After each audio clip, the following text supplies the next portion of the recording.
My name is Mara Ellington, 31 years old. I have the kind of job nobody can explain at Thanksgiving: financial operations for a logistics company, where the spreadsheets are held together by rules and the people are held together by whoever answers the email first. That person was always me: dependable, invisible, and available in the way streetlights are available.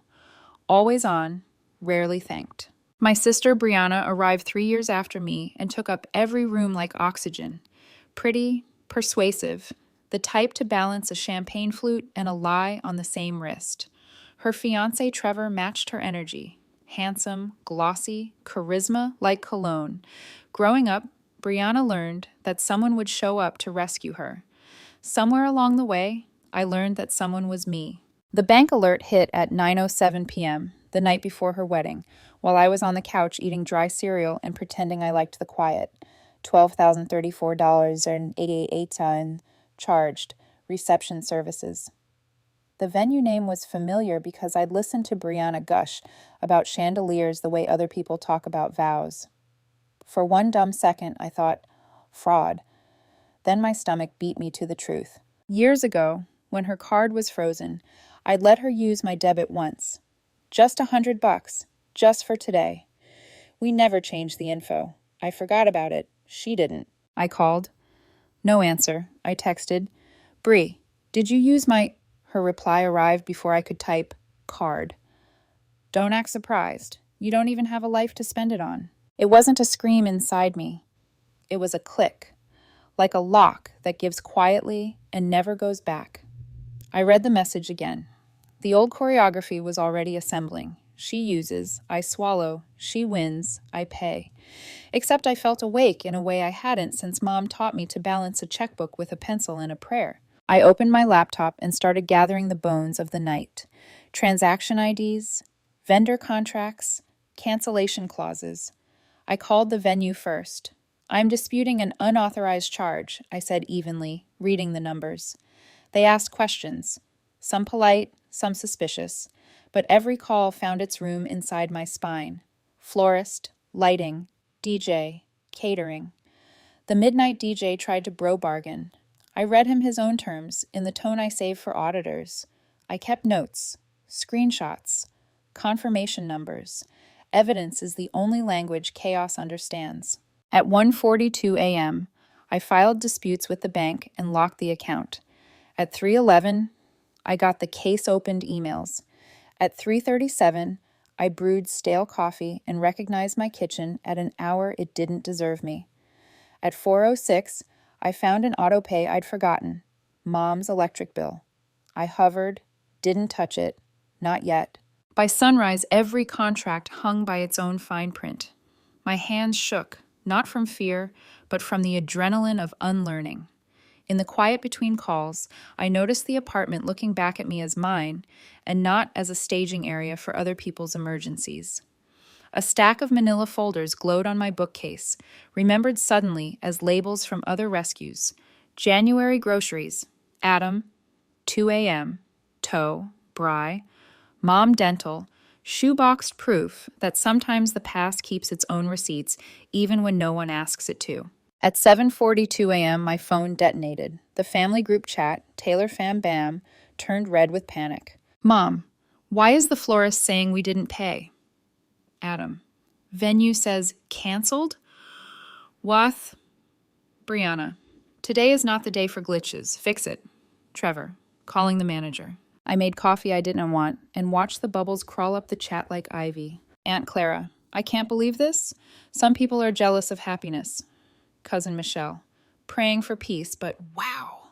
At 8:15, Mom called. I let it go. At 8:22, the knock started. Loud, fast, certain. I opened the door because I wanted to see their faces when the script missed its cue. Mom, lipstick, stiff-backed Sunday version of herself, pushed inside with Brianna storming behind her, veil shoved into a tote like a defeated flag. What did you do? Mom demanded, voice already at closing arguments. Brianna's fingers were claws around her phone. You ruined my wedding. I leaned against the door and studied them like line items. You stole from me. Brianna laughed, sharp, mean. I borrowed, like always. She flicked the air. You'll get it back. It was my savings, I said. You took $12,000. You don't even spend money, she snapped. You hoard it. For what? For cereal on your couch? There it was, the thesis statement of our family economy. My usefulness was the only currency I was allowed to hold. Mom sighed with theatrical exhaustion. You made a spectacle. We have guests flying in. You used me, I said, not loudly, because you were certain I wouldn't fight back. They stared like I'd mispronounced a family secret. Fix it, Mom said, and for a vivid, cinematic second, I saw my whole childhood lined up behind that command like dominoes. No, I said. Brianna blinked. You're jealous. I met her eyes. I'm awake. They tried everything. Insults dressed as concern, concern dressed as guilt, guilt dressed as scripture. I didn't debate. Arguments are invitations to re-enter the role. I set the invitation on fire. Finally, when the words thinned out, I gave them one sentence, the only one that mattered. You shouldn't use people just because you're sure they won't fight back. Then I closed the door. For a long moment, I leaned my forehead against the wood and listened to the building breathe. The silence felt unfamiliar, like a room after everyone leaves and the furniture remembers its shapes. I put my mug in the sink and checked the disputes again. Open. Pending. The vendors would reverse because corporations respect policy more than families respect boundaries. The group chat flared again. Traitor without the noun. Saboteur without the courage to tag me. I turned off notifications and let the apartment hold me. The ring of my phone tried to re-enlist me. I let it fail. On the table, the stack of old folders waited. I pulled one down, thumbed through the neat, polite proof of a decade of being on call. Gas money, security deposit spot cash, groceries when the transfer just hasn't hit. Tally marks I'd never totaled. I slid the folder back and whispered, "Not today." Then softer, "Not anymore." Outside, the city tuned itself to morning. A neighbor's dog sneezed. Someone's joist creaked like a tired joke. On my lock screen, one more text bloomed from Brianna. You'll regret this forever. I smiled, not because I was cruel, but because regret is what people feel when they realize the free labor has ended. I sat on the couch and finished the cereal from last night. The milk tasted like a sundae I owed only to myself. The apartment's quiet wasn't empty, it was mine. And as the first light striped across the rug, something steadier than anger took its place inside me. Records keep the past from lying. Locks keep the future from walking in uninvited. And I had both. The wedding still happened. Not the one with chandeliers and a saxophonist on the terrace, just the kind you can finish on your lunch break. By noon, a boomerang hit my feed. Brianna's left hand darting toward the camera, courthouse seal blurred in the background, captioned, "Married to my best friend, no matter what." Paper flowers clutched like a dare. Trevor smiled, the way people smile when they're losing daylight. The bridal party had shrunk to a few loyal faces, shiny with stress, holding coffee cups like lifelines. They posted from a Chili's later, limp nachos, a melted dessert, no speeches. In one photo, my mother stared at a candle like it could still give instructions. None of them texted me directly. They didn't need to. The family group chat bloomed into accusation without nouns. Aunt Clara. Family lifts, doesn't sabotage. Uncle Jim. Sad day. Mom. Some wounds don't come from strangers. 23 likes. 5 comments. I didn't tap to see them. I muted Taylor Fam Bam. Then I deleted it. The silence afterward felt wrong at first, like stepping off a moving walkway and misjudging the floor. My phone, unburdened by 100 buzzing notifications, sat heavy and plain on the coffee table. I studied my apartment with new eyes. Everything I owned had been bought for utility. A couch built to last, plates that could stack without chipping, a mattress older than my last vacation.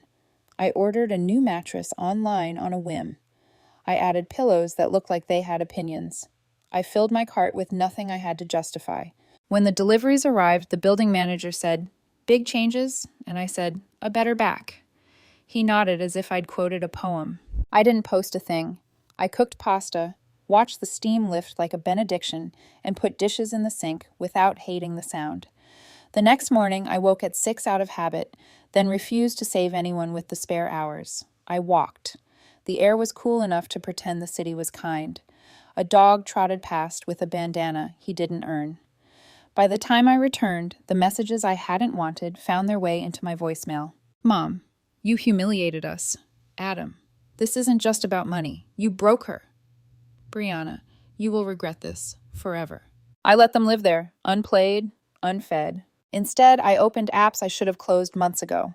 Hulu, devices, 4, mine, Mom's, Brianna's, and a smart TV that said, Living Garmadam. I logged myself out, then everyone else, because generosity without reciprocity is just a slow leak. I removed my card from Uber Eats, the backup Brianna used whenever her account bounced, and canceled a family Spotify I didn't remember starting. I stared longest at the utility auto pay. Mom's electric bill I'd covered since January without naming it kindness. I set a reminder, 1st of next month. Turn it off. Not to punish, but to stop pretending load-bearing was the same as love. I booked a last-minute cabin in Sedona, Red Rock and Hot Springs. I'd never touched because I'd always been too needed for weekends.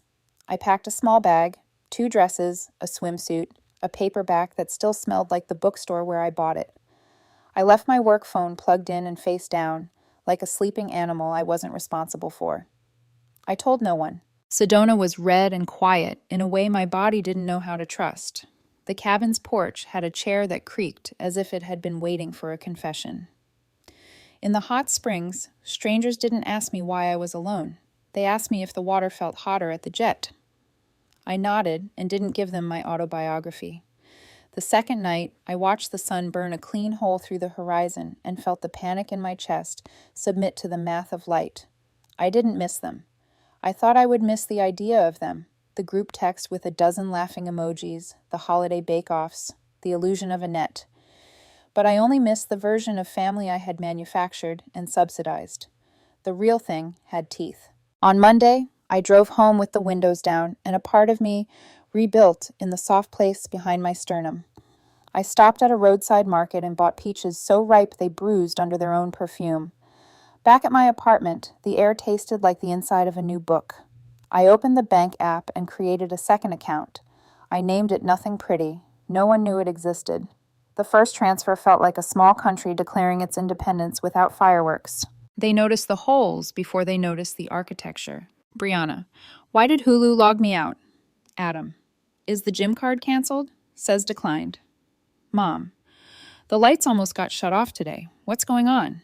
I let their questions sit the way my questions had sat for years. Unanswered, unpaid, unprioritized. I went to a pottery class and made a bowl that listed to one side because my hands shook when the instructor said, "It won't be perfect, but it will be yours." I went to a wine tasting alone and learned that I prefer wine that tastes like stones. I bought a dress with a color my mother wouldn't understand. I hung it in the closet and didn't save it for later. The first public shot across the bow came from cousin Michelle, who posted a blurry courthouse picture with a caption about true love surviving sabotage. 27 hearts, 3 prayer hands, 1 comment from a friend who wrote, "Some people can't stand to see others happy."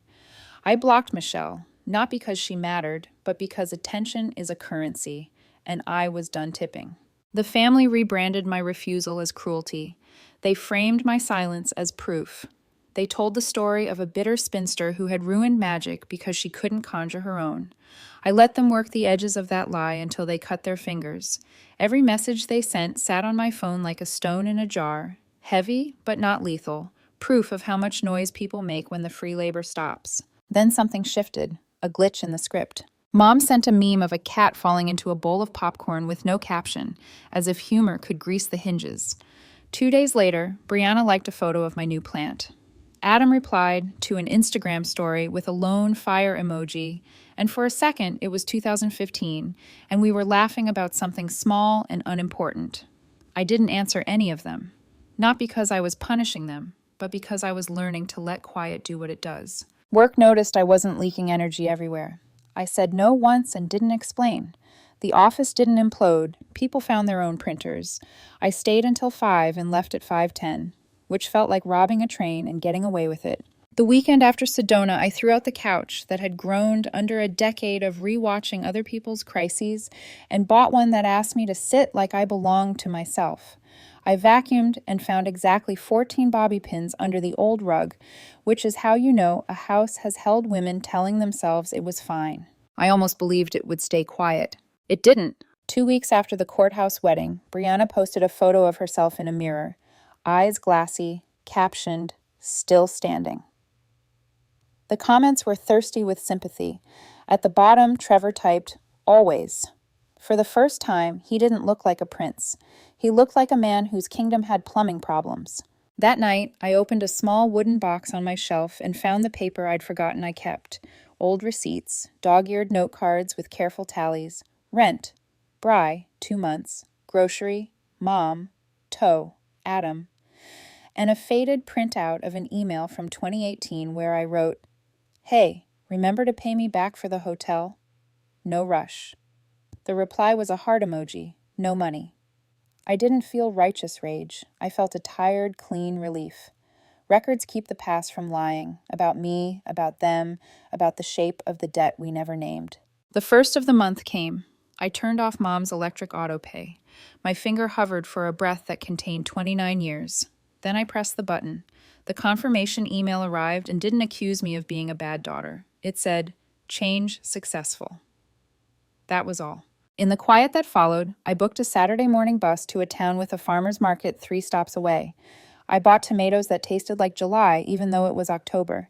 I watched a couple argue gently about basil and felt nothing but a small, grateful ache for how little of their story belonged to me. On Sunday night, as the sun dissolved into something tolerable, I wrote a list titled "What I Paid For" and laughed when the page couldn't hold it.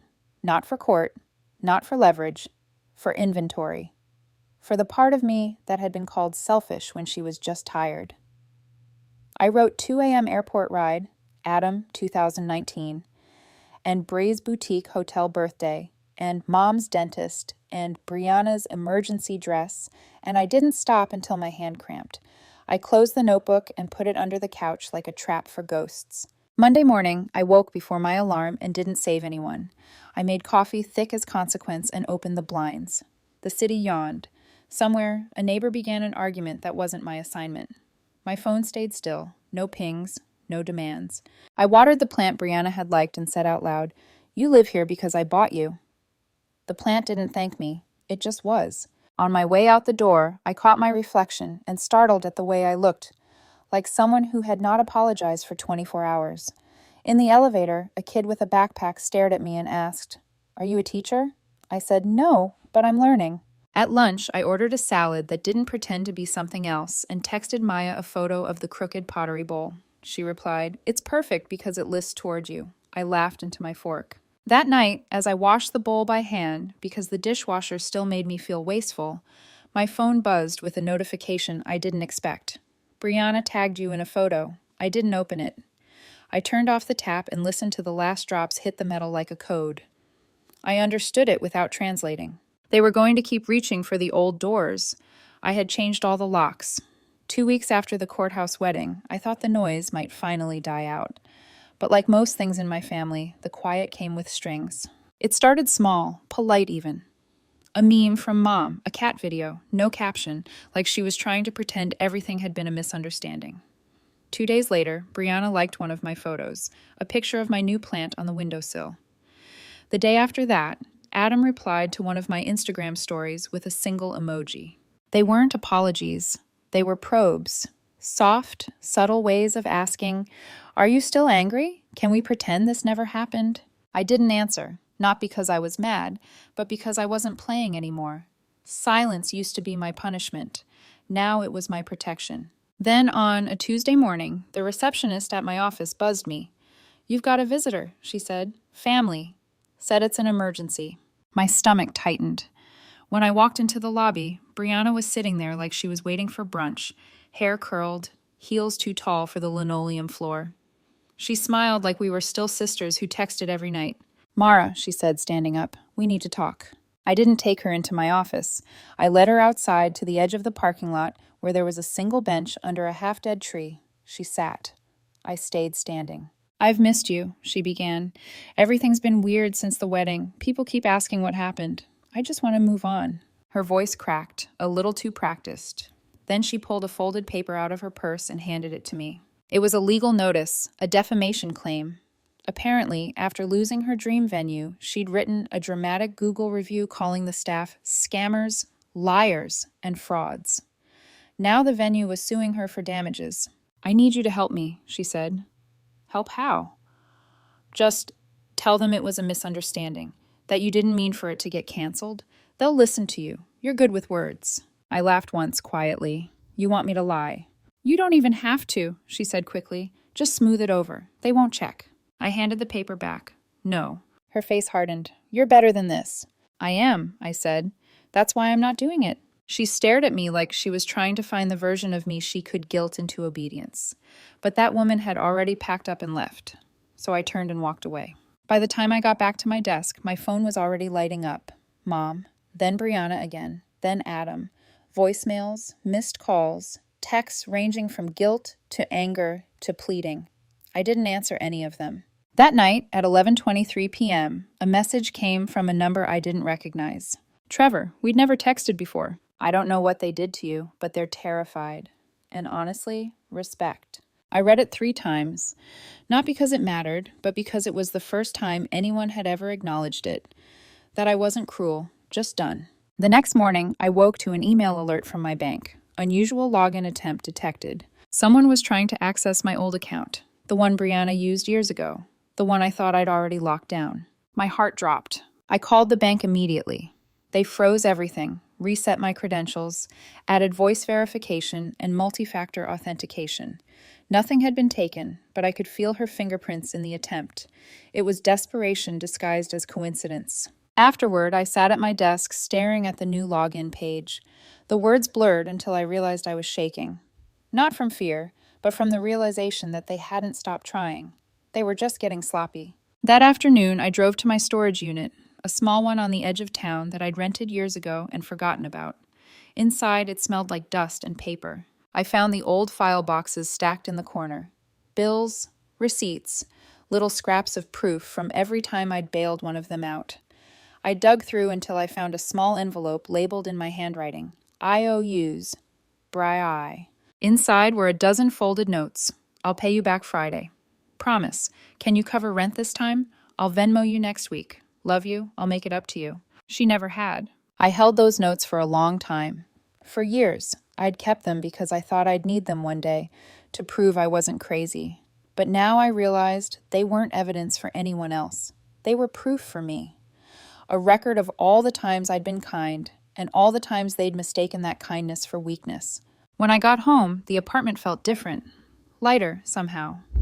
I took out my phone, opened a new note, and wrote a single sentence. My silence used to be their favorite weapon. Now it's mine. That night, I slept without my phone next to the bed for the first time in years. 2 days later, Mom texted me, "We should all sit down as a family, talk things out." Brianna followed with, "We've all made mistakes, but we're still blood." I stared at the messages for a full minute before putting the phone down. No reply. Instead, I opened my laptop and booked a weekend away in Flagstaff. No announcements, no pictures. Just me, my car, and a duffel bag. Flagstaff felt like a place that didn't know me, and that was exactly what I needed. I stayed in a quiet motel on the edge of town, the kind with a sign that still buzzed at night.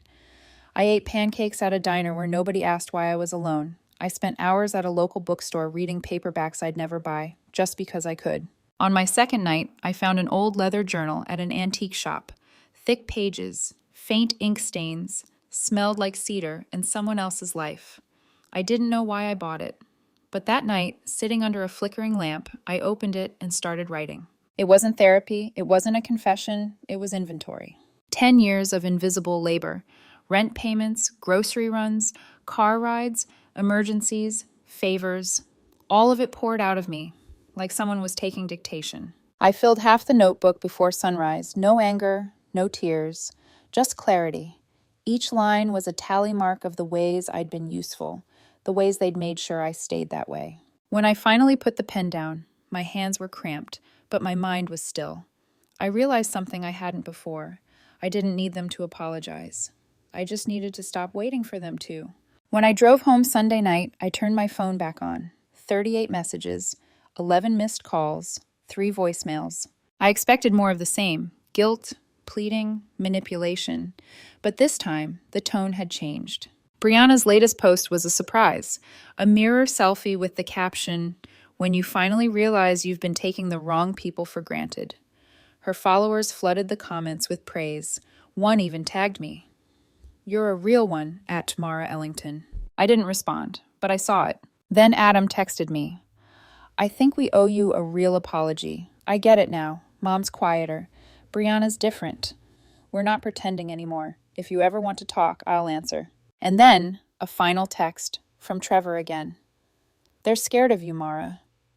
Not because you hurt them, but because you finally stopped letting them."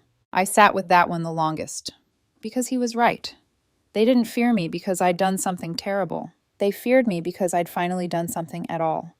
The next morning, I woke to another email from my bank, login attempt from an unrecognized device.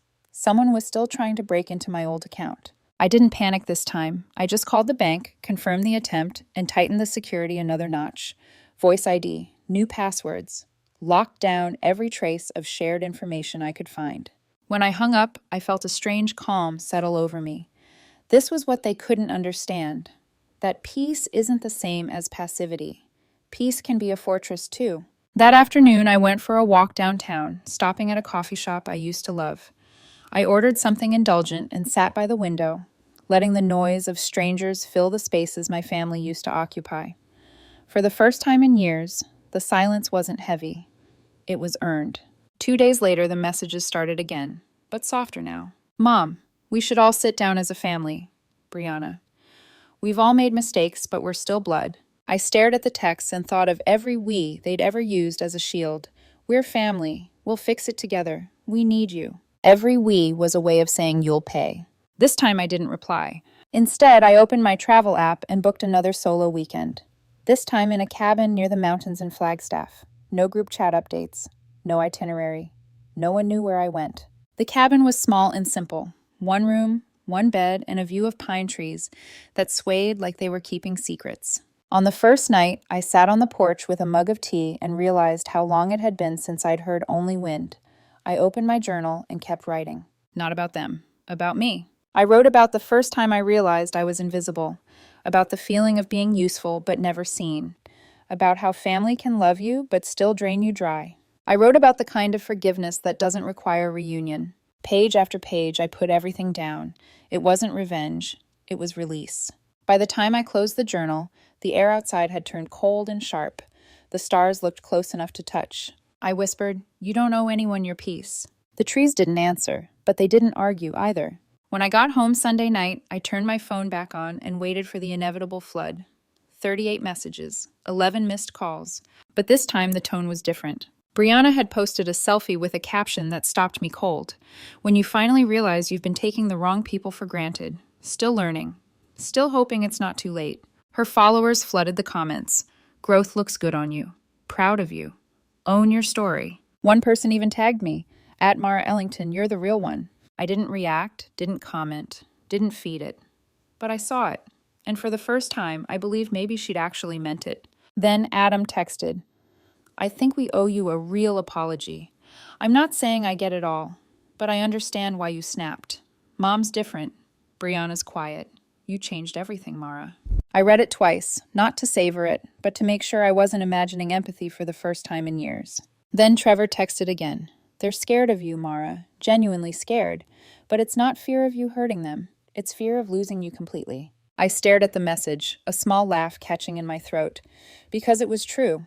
For the first time, I was the one who could walk away. A few days later, another group chat appeared on my phone. Not the old Taylor Fam Bam one filled with memes and guilt. A new one. Just 3 names. "Mom, we were thinking of taking a trip. Just us. No drama, no expectations. You pick the place. Brianna, you choose when, where, everything. We'll cover the cost. We just want time together. Adam, no guilt, no asking for anything, just showing up."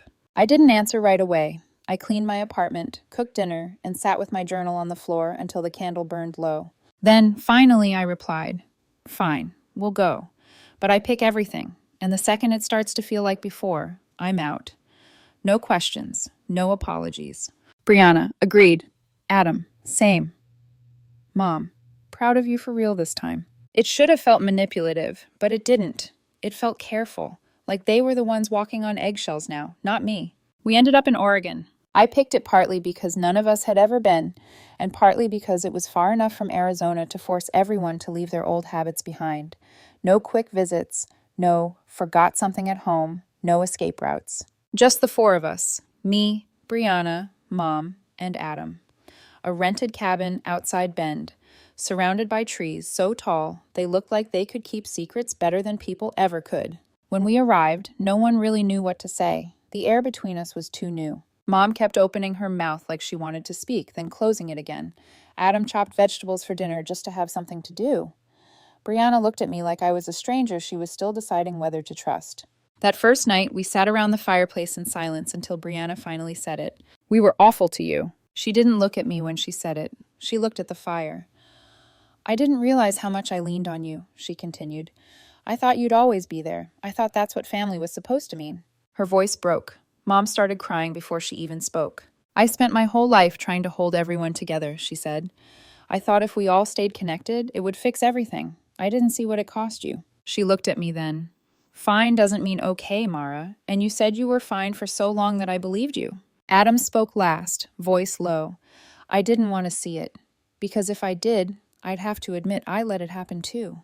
No one asked me to forgive them, and maybe that's why, for the first time, I actually wanted to. The fire popped. The silence after felt different, not uncomfortable, just honest. For the first time in years, the air didn't feel like it was pressing down on me. The rest of the trip wasn't perfect. There were awkward moments, long pauses, and old reflexes that tried to sneak back in. But there was no tension, no walking on eggshells. Mom cooked breakfast and didn't guilt me for sleeping in. Adam offered to clean up without waiting for someone to ask. Brianna covered the gas on the drive back without making a speech about it. Little things, but the kind of little things that mean change. On the final night, we played cards at the big wooden table by the fireplace. Mom drank wine and actually laughed, not politely, but deeply. Adam burned the garlic bread and blamed the oven. Brianna laughed until she snorted, and for a second, we all did too. It wasn't perfect. It didn't need to be. For a few hours, we weren't the family that broke each other, just people trying to start over. When the fire died down, Brianna looked at me and asked quietly, "Do you think we'll ever be close again?" I thought about it for a long time before answering. "I don't know," I said, "but I think we're finally being honest. That's closer than we've ever been." She nodded. Fair enough. And for once, she didn't argue. The morning we left Oregon, the air outside the cabin felt different. Cleaner, lighter, like something heavy had finally burned itself out overnight. We didn't rush to pack. No one barked orders. No one pretended we were fine. Mom made coffee while humming under her breath, some half-forgotten tune from childhood. Adam carried our bags to the car, whistling out of tune. Brianna walked the perimeter of the porch barefoot, staring at the mist that hung over the trees. When she turned back toward me, her face was softer. "Thank you for coming," she said. "You didn't have to." "I know," I replied. "That's why I did." She smiled, small, real, and that was enough. We drove home mostly in silence, the kind that doesn't need fixing. Every few miles, the forest gave way to open road, and I realized something simple but seismic. For the first time in years, I wasn't on alert. I didn't feel like someone waiting to be used. I was just a person in a car, headed home. Back in Arizona, life didn't transform overnight, but the air in my lungs felt different. I didn't rush back into the group chat. I didn't start picking up every call or replying to every hey. I kept my boundaries the same way you guard a healed wound. Not because it still hurts, but because it's proof of what you survived. Brianna texted once, "Thanks for giving us a chance."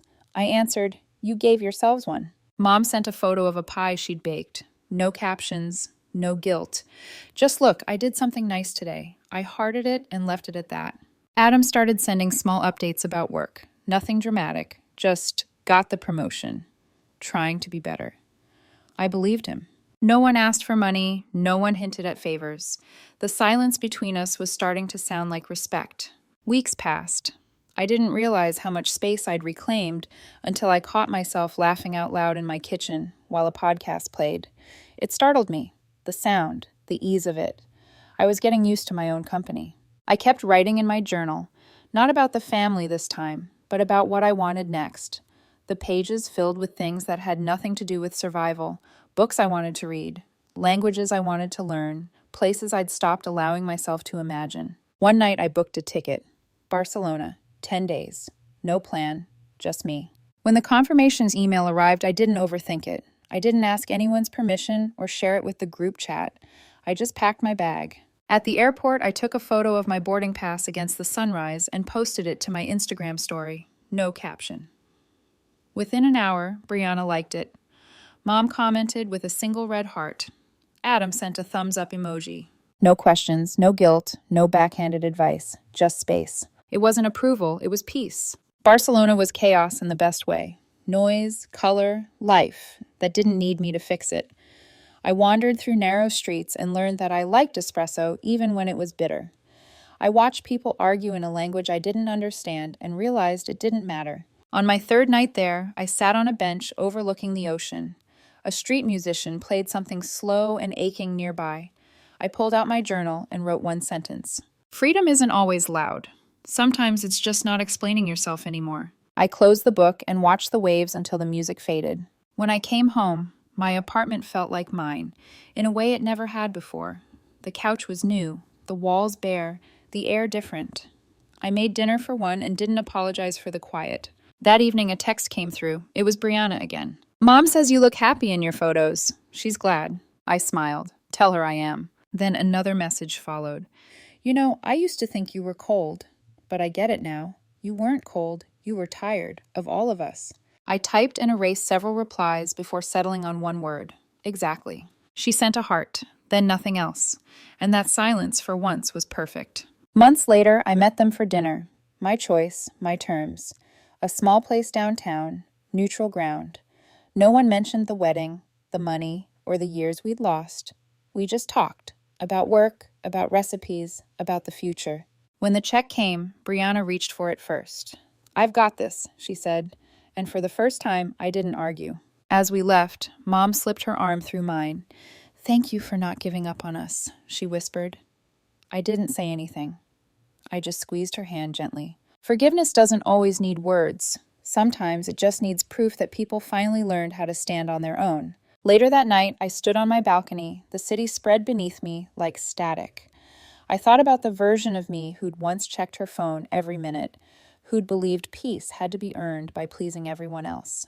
That version was gone. Now, I didn't need validation or permission. I didn't need to rescue or be rescued. I was enough, exactly as I was. The wind moved through the trees below, soft and certain. I whispered to no one, I'm not surviving them anymore. I'm just living. And for the first time in my life, that was enough.